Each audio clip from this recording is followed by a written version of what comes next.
हाय, मेरा नाम है उपासना और आप देख रहे हैं द लंदन टॉप का डेली फाइनेंशियल बुलेटिन खर्चा पानी। Brought to you by Punjab National Bank, भरोसे का प्रतीक।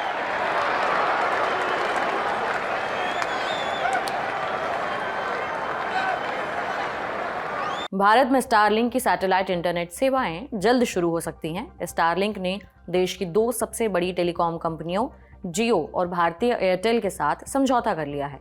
स्टारलिंक के मालिक एलॉन मस्क हैं। उनकी गिनती दुनिया के सबसे बड़े बिजनेसमैन में होती है। एलॉन मस्क स्टारलिंक ही नहीं बल्कि स्पेसएक्स, इलेक्ट्रिक कार बनाने वाली कंपनी टेस्ला और सोशल मीडिया प्लेटफॉर्म एक्स के भी मालिक हैं। अब मस्क अमेरिकी राष्ट्रपति डोनाल्ड ट्रंप की सरकार में भी काफी अहम पद पर हैं। अब समझते हैं कि स्टारलिंक की सैटेलाइट इंटरनेट सेवाएं आखिर हैं क्या। स्टारलिंक का दावा है कि वो दुनिया में सबसे तेज सैटेलाइट इंटरनेट सर्विस देती है। अब तक देश में जितनी भी इंटरनेट सेवाएं दे रही हैं कंपनियां, वो या तो जमीन के अंदर केबल बिछाकर या फिर मोबाइल टावरों के जरिए अपनी इंटरनेट सुविधाएं दे रही हैं। जबकि स्टारलिंक अपने ग्राहकों को इंटरनेट सेवा मुहैया कराने के लिए धरती की परिक्रमा करने वाले उपग्रहों के नेटवर्क का इस्तेमाल करती है। इसलिए देश के दूर दराज के इलाके हों, जंगल हो, पहाड़ हो या रेगिस्तान के इलाके हो, सभी जगह हाई स्पीड इंटरनेट की सुविधा मुहैया करा सकती है। लेकिन स्टारलिंक का सैटेलाइट इंटरनेट आखिर काम कैसे करता है, ये भी जानते हैं। स्टारलिंक की इंटरनेट सर्विसेज हमारे आपके घरों और दफ्तरों में लगे ब्रॉडबैंड की तरह काम नहीं करती है। ना ही इसमें मीलों लंबी केबल बिछाने की जरूरत पड़ती है, बल्कि स्टारलिंक सैटेलाइट यानी कि उपग्रहों के जरिए सीधे अंतरिक्ष से इंटरनेट सेवाएं देती है। स्टारलिंक लो अर्थ ऑर्बिट मतलब कि पृथ्वी की निचली कक्षा में स्थित उपग्रहों के जरिए इंटरनेट सेवा देती है। बीबीसी की एक रिसर्च रिपोर्ट में बताया गया है कि नॉर्मल सैटेलाइट धरती से कम 1000 किलोमीटर दूर घूमते हैं, लेकिन स्पेसएक्स ने जो अंतरिक्ष में उपग्रह भेजे हैं, सामान्य उपग्रहों के मुकाबले ये धरती से काफ़ी करीब हैं। स्टारलिंक के सैटेलाइट लो अर्थ ऑर्बिट धरती से करीबन 500 या 550 किलोमीटर की दूरी पर घूमते रहते हैं।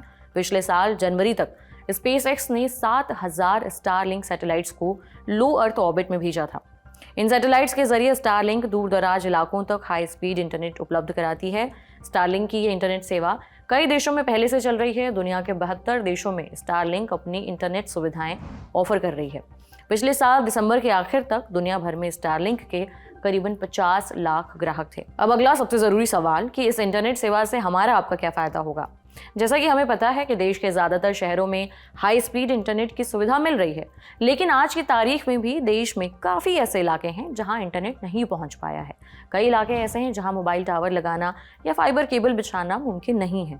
इन इलाकों में अगर केबल बिछाया भी जाए या मोबाइल टावर लगाया जाए तो कंपनियों को इतना पैसा खर्च करना पड़ेगा कि वो हाथ खड़े कर लेती हैं। यही वजह है कि आज भी देश की बड़ी आबादी, खास तौर से दूर दराज के इलाकों में रहने वाले लोग इंटरनेट की पहुंच से महरूम हैं। इकोनॉमिक टाइम्स की एक रिपोर्ट में बताया गया है कि देश के 47% लोग आज हाई स्पीड छोड़िए सामान्य गति वाले इंटरनेट सेवा की पहुंच से भी दूर हैं। इसका मतलब 70 करोड़ लोग आज भी इंटरनेट की दुनिया से बेखबर हैं। इसके अलावा स्टारलिंक का सैटेलाइट इंटरनेट ऑनलाइन एजुकेशन, दूर दराज के अस्पतालों और स्कूलों वगैरह के लिए भी काफ़ी काम में आने वाला है। हाई स्पीड इंटरनेट की वजह से ही स्टारलिंक की सेवाएं वीडियो कॉन्फ्रेंसिंग, ऑनलाइन गेमिंग और एचडी स्ट्रीमिंग के लिए काफ़ी काम की मानी जाती हैं। स्टारलिंक का इंटरनेट कनेक्शन कैसे मिलेगा, इसकी भी जानकारी आपको दे देते हैं। सबसे ज़रूरी बात कि कितना पैसा खर्चा होगा ये भी बताएंगे। स्टारलिंक के इंटरनेट सेवा लेने के लिए सबसे पहले आपको एक खास किट खरीदने की ज़रूरत होती है। इस किट में एक स्टारलिंक की डिश यानी कि छतरी और राउटर मिलता है। ये डिश धरती के चारों तरफ चक्कर काट रहे स्टारलिंक के सैटेलाइट से जुड़ जाती है। इस डिश को एक बार सेट करना होता है, जैसे हम अपनी डीटीएच की छतरी लगाते हैं, ठीक उसी तरह। उसके बाद वाईफाई राउटर के जरिए इंटरनेट की सुविधा आप उठा सकते हैं। इसे लगाना काफ़ी आसान है। इसके लिए कोई बहुत तकनीकी मामलों के जानकार व्यक्ति की ज़रूरत नहीं है। कनेक्शन लेने के बाद स्टारलिंक के ऐप की मदद से आप डिश को सटीक जगह पर रख सकते हैं। ये ऐप डिश को सटीक जगह खोजने में मदद करेगा, यानी कि वो जगह जहाँ पर इंटरनेट की जो पहुँच है वो बहुत स्ट्रॉन्ग आएगी। वैसे तो स्टारलिंक एक तय स्थान पर अपने डिश और राउटर के जरिए इंटरनेट मुहैया कराती है, लेकिन कुछ अतिरिक्त इक्विपमेंट्स या उपकरण अगर आप लगाएं तो उसके साथ ही आप इसकी सेवाओं का फ़ायदा चलती हुई गाड़ियों, पानी के जहाज़ों और इवन हवाई जहाज में भी उठा सकते हैं। अब आप ये सोच रहे होंगे कि इसके इंटरनेट की स्पीड कैसी रहने वाली है, तो ये भी बता देते हैं। स्टारलिंक 220 MBPS तक की हाई स्पीड इंटरनेट ऑफर करती है। अभी 4G में 10 से 100 MBPS की स्पीड मिलती है, जबकि 5G में मैक्सिमम इंटरनेट स्पीड 1 Gbps में मिलती है। हालांकि ये आपकी जेब पर निर्भर करेगा कि आपके लिए कौन सा प्लान आप कौन सा प्लान चुनना चाह रहे हैं। बात जेब पर आ गई है तो अब खर्चा भी जान लेते हैं। वैसे तो अब तक स्टारलिंक ने भारत में अपना इंटरनेट प्लान लॉन्च नहीं किया है, लेकिन पड़ोसी देश भूटान में चल रही स्टारलिंक इंटरनेट की सेवाओं से भारत में इसकी प्राइसिंग हम थोड़ा बहुत अंदाजा लगा सकते हैं। इकोनॉमिक टाइम्स ने भूटान के उदाहरण से बताया है कि भारत में इसकी क्या कीमत हो सकती है। उसके मुताबिक भूटान में स्टारलिंक का सैटेलाइट इंटरनेट वाला रेजिडेंशियल लाइट प्लान हर महीने 3000 भूटानी करेंसी का पड़ता है। भारत और भूटान की करेंसी की जो कीमत है वो करीब करीब बराबर है। इसलिए अगर कंपनी भूटान की तरह यहाँ भी प्लान लॉन्च करती है तो भारत में यही प्लान 3000 रुपये के आसपास पड़ना चाहिए। भूटान में रेजिडेंशियल लाइट प्लान की इंटरनेट स्पीड 23 Mbps और 100 Mbps के बीच है।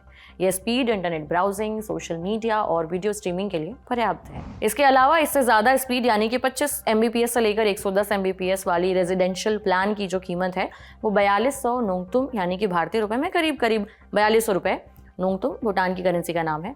लेकिन इकोनॉमिक टाइम्स में ये भी बताया गया है कि भारत में विदेशी डिजिटल सेवाओं पर 30% का मोटा टैक्स भी लगता है। इसलिए भारत में स्टारलिंक की सेवाएं भूटान के मुकाबले कुछ महंगी पड़ सकती हैं। इस रिपोर्ट में भारत में स्टारलिंक की सर्विसेज को 3500 रुपये से लेकर 4500 रुपये के बीच रहने की बात कही गई है। इसके अलावा शुरुआत में जब स्टारलिंक का प्लान लेंगे तो डिश, राउटर और बाकी हार्डवेयर्स की एक मुश्त कीमत चुकानी पड़ेगी जो 25,000 से 35,000 रुपये के आसपास आ सकती है। वहीं अगर जियो फाइबर के सबसे सस्ते इंटरनेट के प्लान की बात करें तो ये 399 रुपये महीने से शुरू हो जाता है। इसमें अगर 18% टैक्स जोड़ दें तो जियो के 30 Mbps तक की स्पीड वाले शुरुआती इंटरनेट प्लान का हर महीने का खर्चा 500 रुपये से भी कम है।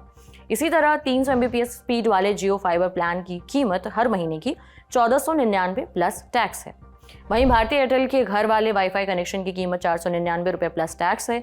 इसमें कंपनी 40 Mbps तक की इंटरनेट स्पीड देती है। अब अगला सवाल कि भारत में स्टारलिंक की सेवाएं कब से शुरू होंगी। भारत में स्टारलिंक की सेवाओं की कोई निश्चित तारीख बताना अभी मुमकिन नहीं है।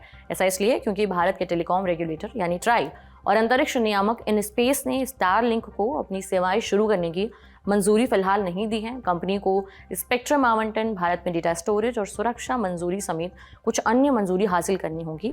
लेकिन इतना तो तय है कि देश में स्टारलिंक की सेवाएं लॉन्च होने से देश के टेलीकॉम सेक्टर में हलचल मच सकती है। बड़ी खबर में इतना ही। अब कारोबार जगत की एक सुर्खी जान लेते हैं। सिंगापुर की कंपनी टेमासेक ने हल्दीराम के स्नैक्स डिवीजन में 10% हिस्सेदारी खरीद ली है। टेमासेक सिंगापुर की एक सॉवरेन इन्वेस्टमेंट कंपनी है। न्यूज एजेंसी रॉयटर्स के मुताबिक ये सौदा $1 अरब रुपए में करीब करीब 8,730 करोड़ में हुआ है।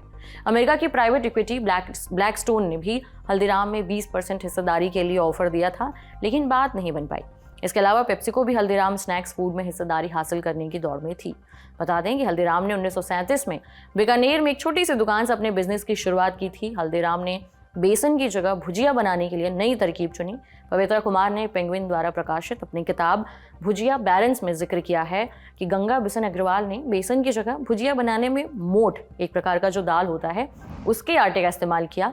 इसके बाद एक महीन जाले का इस्तेमाल करके इसे पतला किया। उनका ये फॉर्मूला इतना हिट रहा कि पवित्र कुमार ने अपनी किताब में लिखा है कि उनकी बिक्री काफ़ी बढ़ गई। लोगों को गंगा बिशन अग्रवाल की ये भुजिया इतनी पसंद आई कि आज की तारीख में हल्दीराम के स्नैक्स भारत ही नहीं बल्कि सिंगापुर और अमेरिका जैसे कई देशों में भी बेचे जाते हैं। बहरहाल आज के बुलेटिन में इतना ही। इसे लिखा था हमारे साथी प्रदीप यादव ने। आप अपनी राय हमें कमेंट बॉक्स में ज़रूर बताएं। अगले एपिसोड तक अपना ख्याल रखें और देखते रहिए द लल्लन टॉप। शुक्रिया।